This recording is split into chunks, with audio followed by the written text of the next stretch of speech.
Nama saya Ilham Saputra.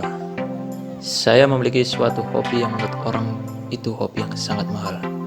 Tapi tidak, hanya butuh niat yang kuat dan semangat. Semua itu dapat dilaksanakan.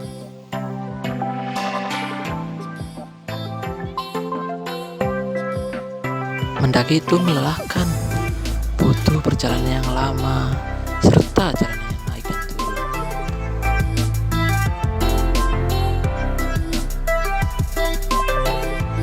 Tapi itu semua tidak terasa jika kita dapat bergurau dan tertawa bersama teman-teman kita.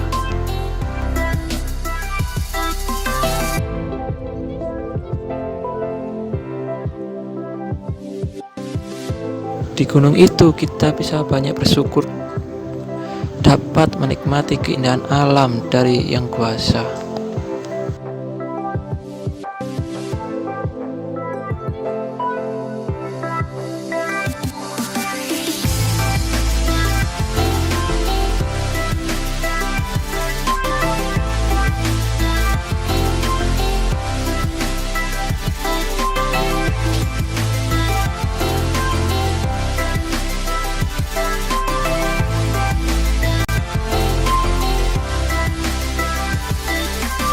Tetapi bukan gunung yang kita taklukkan, tapi diri kita.